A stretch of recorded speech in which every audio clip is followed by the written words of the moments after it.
Curso em Milagres, capítulo 4, As ilusões do ego. Introdução. 1. A Bíblia diz que deves ir com o irmão 2 vezes mais longe do que ele te pede.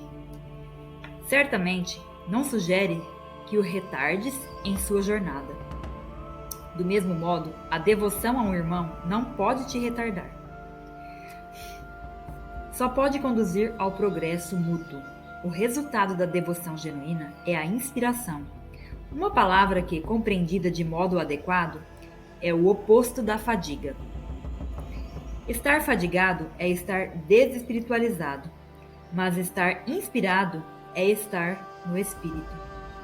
Ser egocêntrico é ser desespiritualizado, mas estar centrado no ser, no sentido correto, é estar inspirado ou no espírito.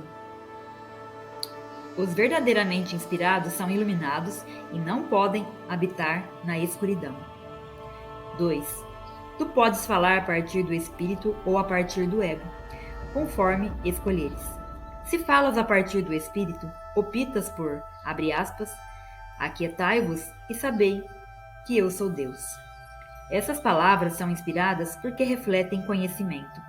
Se falas a partir do ego, estás repudiando o conhecimento ao invés de afirmá-los e está, assim, te desespiritualizando.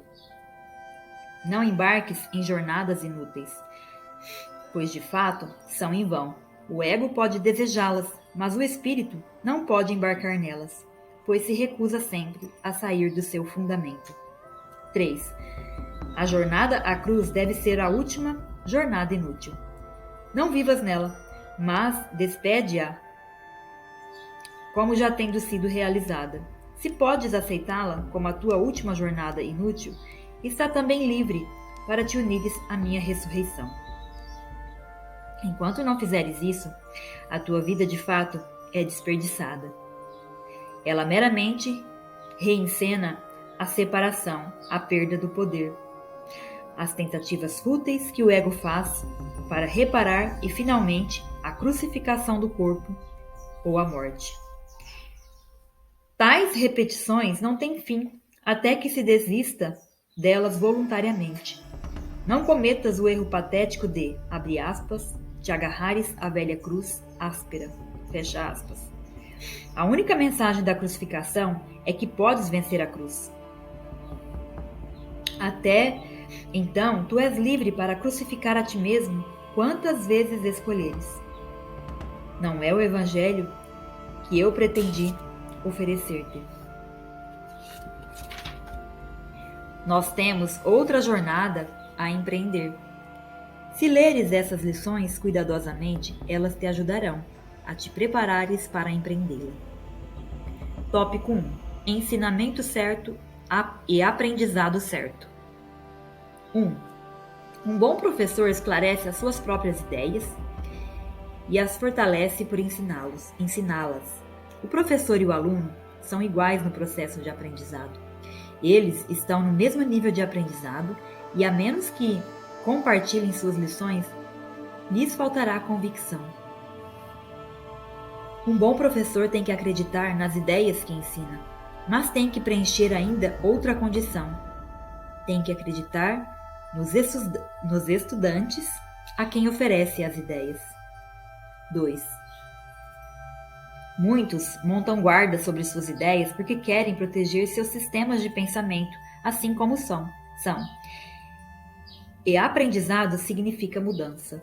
A mudança é sempre amedrontadora para os separados, pois não podem conhecê-la com um movimento em direção a curar a separação. Eles sempre a percebem como um movimento rumo à maior separação, pois a separação foi sua primeira experiência de mudança.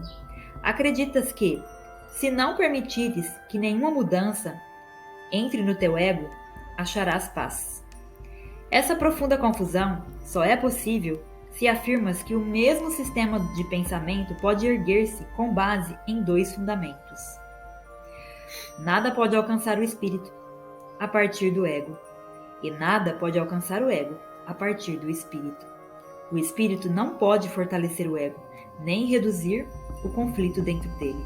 O ego é uma contradição. O seu ser e o ser de Deus estão em oposição. Eles se opõem na origem, na direção e no resultado. São fundamentalmente irreconciliáveis, porque o espírito não pode perceber e o ego não pode conhecer. Portanto, não estão em comunicação e nunca podem estar em comunicação. Apesar disso, o ego pode aprender, mesmo que o seu fazedor possa ser guiado de forma equivocada. Ele não pode, no entanto, fazer da vida doada a total ausência de vida. 3. O espírito não precisa ser ensinado, mas o ego tem que ser. O aprendizado é, em última instância, percebido como assustador porque conduz ao abandono e não à destruição do ego à luz do espírito. Essa é a mudança na qual o ego não pode deixar de ter medo, porque ele não compartilha da minha caridade.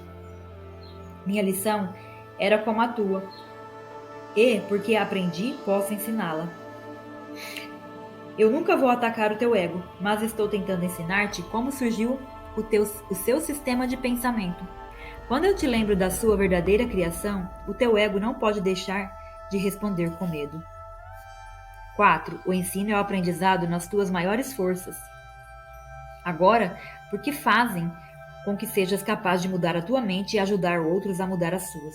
Recusar-te a mudar a tua mente não vai provar que a separação não ocorreu. O sonhador que duvida da realidade do seu sonho, enquanto ainda está sonhando, não está realmente curando a sua mente dividida. Sonhas com um ego separado e acreditas em um mundo que se baseia nele. Isso é muito real para ti. Não podes desfazer isso sem mudar a tua mente a respeito. Se estiveres disposto a renunciar ao papel de guardião do teu sistema de pensamento e abri-lo para mim, eu o corrigirei muito gentilmente e te conduzirei de volta a Deus. 5. Todo bom professor espera dar aos seus estudantes tanto do seu próprio aprendizado que um dia não mais necessitem dele. Essa é a única meta verdadeira do professor. É impossível convencer o ego disso porque vai contra todas as leis que lhe são próprias. Mas lembra-te de que as leis são estabelecidas para proteger a continuidade do sistema no qual o legislador acredita.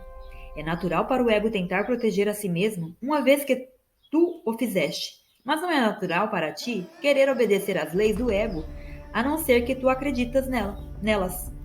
O ego não pode fazer essa escolha devido à natureza de sua origem. Tu podes, devido à natureza da tua. 6. Os egos podem chocar-se com o estrondo em qualquer situação, mas os espíritos não podem chocar-se de forma alguma.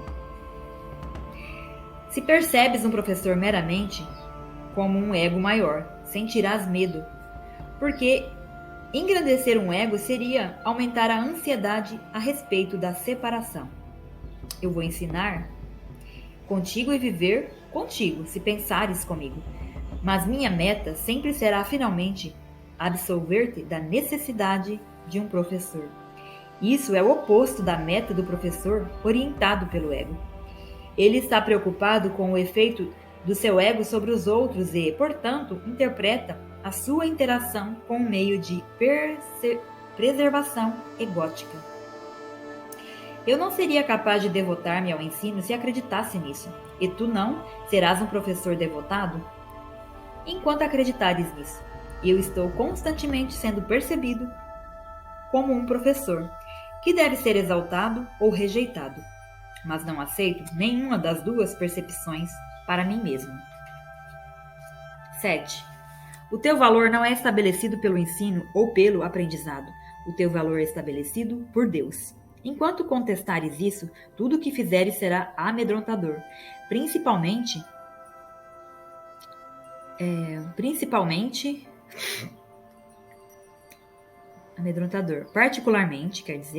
particularmente qualquer situação que se preste à crença na superioridade e na inferioridade.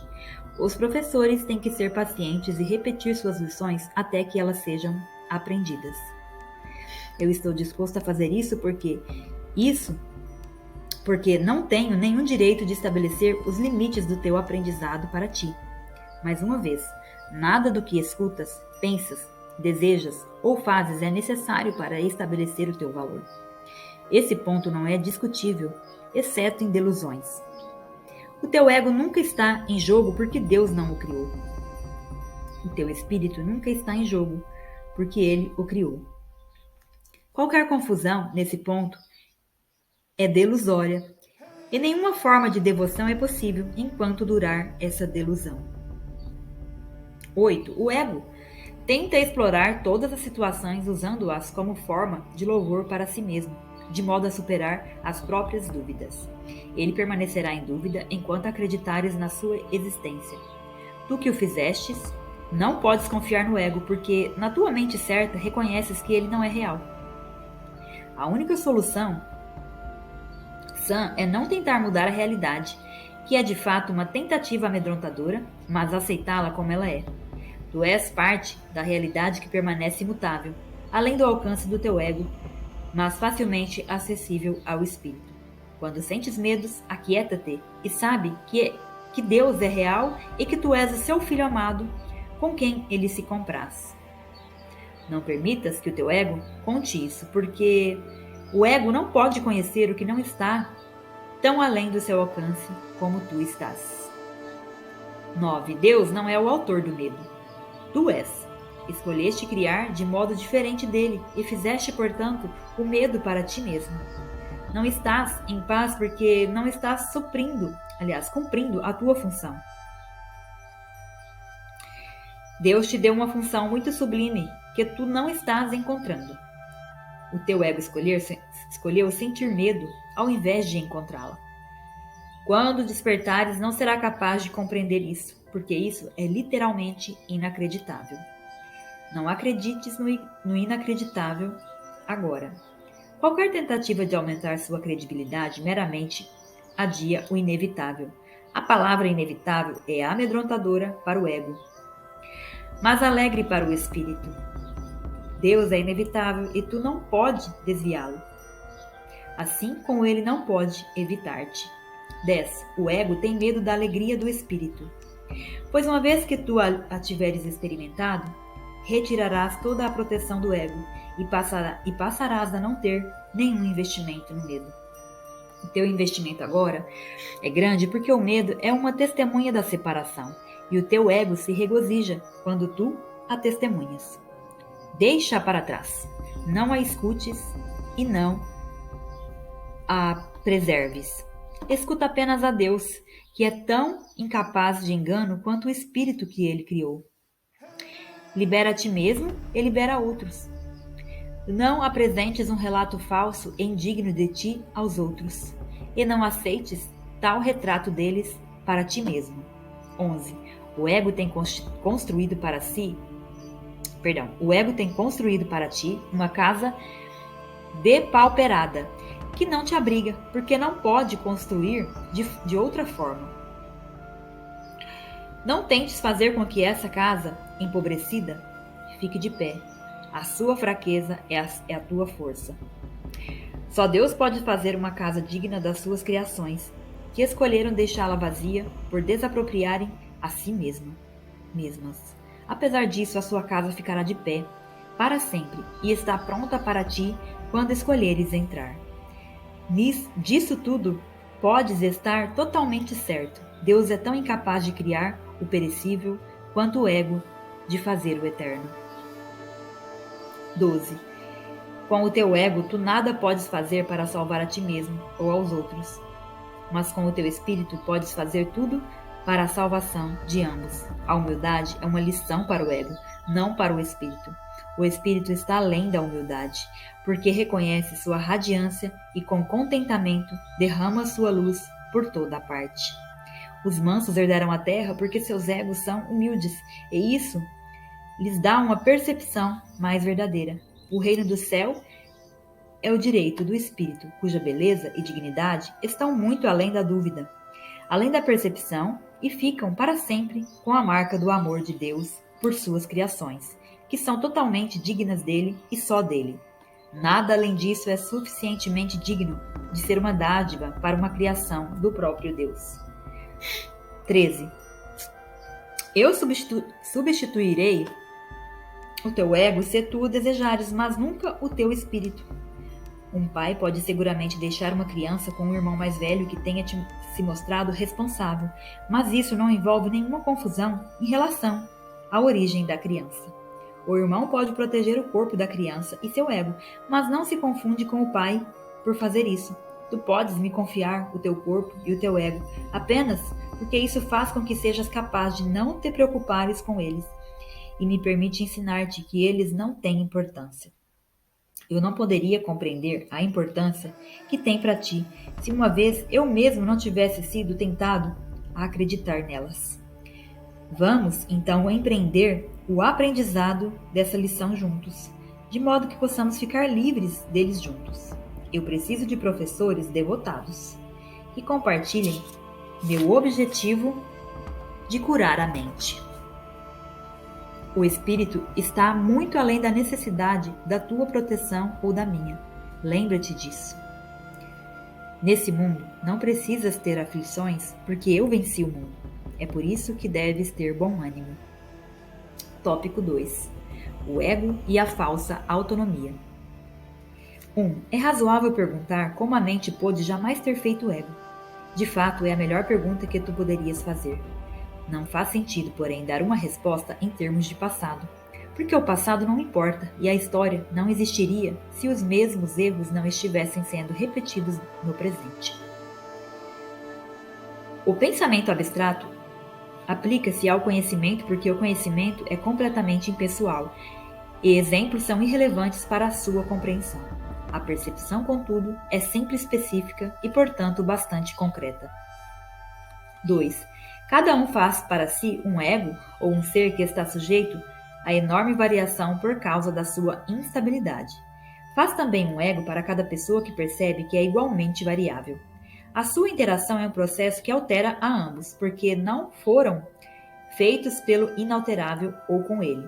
É importante reconhecer que essa alteração pode ocorrer de fato ocorre tão prontamente quando a interação tem lugar na mente, como quando envolve proximidade física. Pensar sobre um outro ego é tão eficaz para mudar uma percepção relativa quanto a interação física. Não poderia haver melhor exemplo de que o ego é só uma ideia e não um fato. 3. O teu próprio estado mental é um bom exemplo de como o ego foi feito. Quando jogaste fora o conhecimento, foi como se nunca o tivesse tido. Isso é tão evidente que basta reconhecê-lo para ver que acontece de fato. Se isso ocorre no presente, por que seria surpreendente que ocorresse no passado? A surpresa é uma resposta razoável ao que não é familiar, embora dificilmente o seja para uma coisa que ocorre com tanta persistência. Mas não te esqueças de que a mente não precisa funcionar desse modo, embora de fato funcione desse modo agora. 4. Pensa no amor dos animais por suas crias e na necessidade que sentem de protegê-las. Isso se dá porque as consideram como parte de si mesmos. Ninguém despede algo que considera parte de si mesmo. Tu reages ao teu ego de modo parecido com o que Deus reage às suas criações, com amor, proteção e caridade. Tuas reações ao ser que tu fizeste não são surpreendentes. De fato, elas se parecem de muitas maneiras ao modo como um dia reagirás às tuas criações reais, que são tão intemporais quanto tu és. A questão não está em como respondes ao ego, mas no que acreditas que és. A crença é uma função do ego, e na medida que a tua origem está aberta à crença, tu a estás considerando do ponto de vista do ego. Quando o ensino não for mais necessário, meramente conhecerás a Deus. Acreditar que existe uma outra forma de perceber é a ideia mais elevada de que o pensamento do ego é capaz. Isso porque ela contém um sinal de reconhecimento de que o ego não é o ser. 5. Minar o sistema de pensamento do ego tem que ser percebido como doloroso, muito embora isso seja qualquer coisa menos verdadeiro. Os bebês gritam com fúria quando tu lhes tira uma faca ou uma tesoura, embora eles possam muito bem causar dano a si mesmos, caso tu não o faças. Nesse sentido, ainda és um bebê. Tu não tens nenhum senso de real autopreservação e é provável que decidas que precisas exatamente daquilo que mais te feriria. Entretanto, reconheça-o ou não agora, recordaste em cooperar no esforço de tornar-te ao mesmo tempo inofensivo e útil, atributos que necessariamente vão juntos. Tuas atitudes, mesmo em relação a isso, são necessariamente conflitadas porque todas as atitudes são baseadas no ego. E isso não vai durar. Sê paciente por algum tempo e lembra-te de que o resultado é tão certo quanto Deus.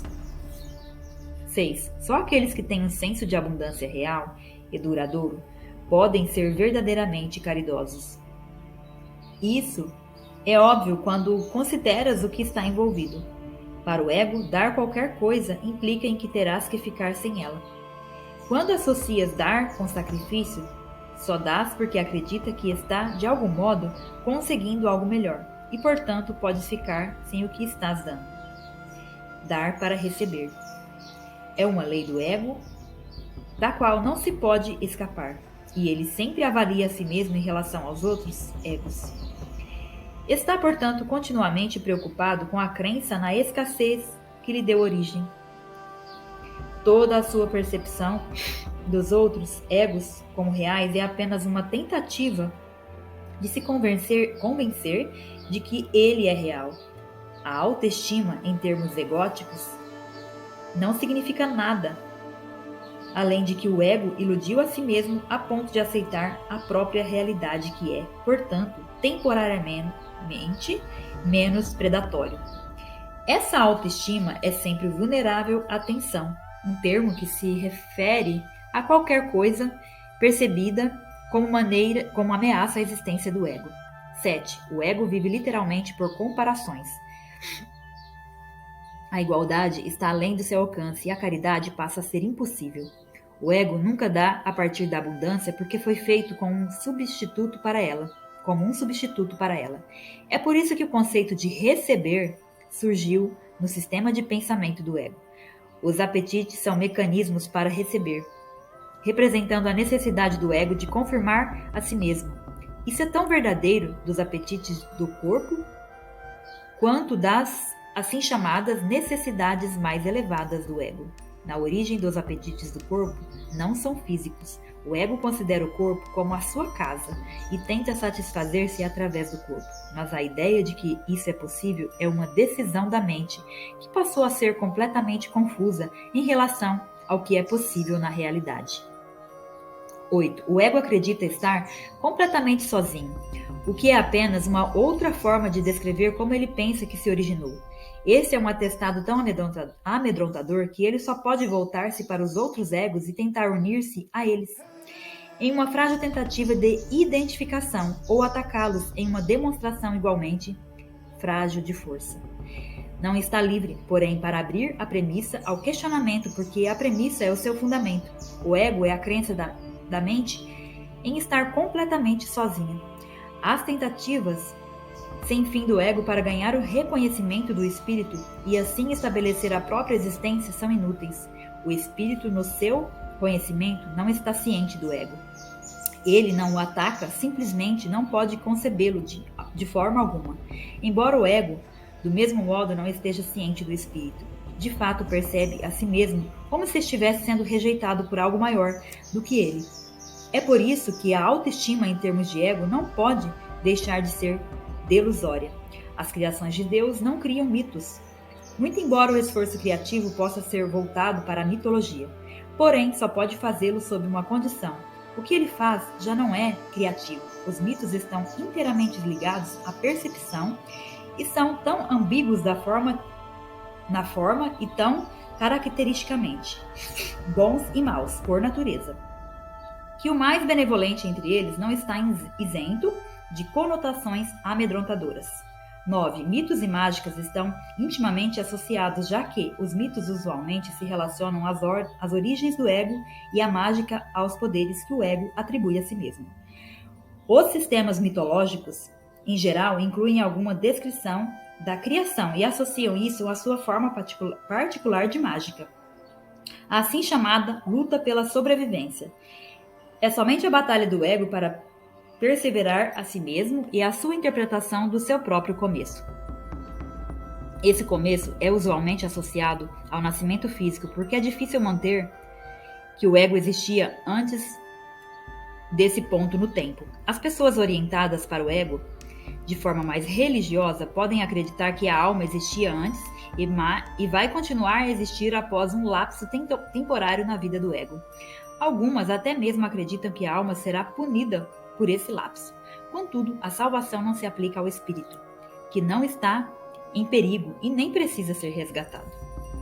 10. A salvação nada mais é senão a mentalidade certa, que não é uma mentalidade una, que é própria do Espírito Santo, mas tem que ser atingida antes que a mentalidade una seja restaurada. A mentalidade certa conduz de modo automático ao próximo passo, porque a percepção certa é uniformemente isenta do ataque e, portanto, a mentalidade errada é obliterada. O ego não pode sobreviver sem julgamento e, em consequência disso, é deixado de lado. A mente, nesse caso, tem apenas uma direção em cujo rumo pode se mover. A direção é sempre automática, porque não pode fazer coisa alguma que não seja ditada pelo sistema de pensamento ao qual adere. 11. Não se pode enfatizar com demasia frequência que corrigir a percepção é meramente um expediente temporário. Só é necessário porque a percepção equivocada é um bloqueio para o conhecimento, enquanto a percepção acurada é um ponto de apoio em sua direção. Todo o valor da percepção certa está na realização inevitável de que toda percepção é desnecessária. Isso remove o bloqueio inteiramente. Tu podes questionar como isso é possível enquanto aparentares estar vivendo nesse mundo. Essa é uma questão razoável. Contudo, tens que ser cuidadoso para compreendê-la realmente. Quem é o tu que está vivendo nesse mundo? O espírito é imortal e a imortalidade é um estado constante. É tão verdadeira agora como sempre foi e sempre será, porque não implica em absolutamente nenhuma mudança. Não é um contínuo e nem é compreendida por ser comparada a um oposto. O conhecimento nunca envolve comparações. Essa é a sua principal diferença em relação a todas as outras coisas que a mente pode aprender.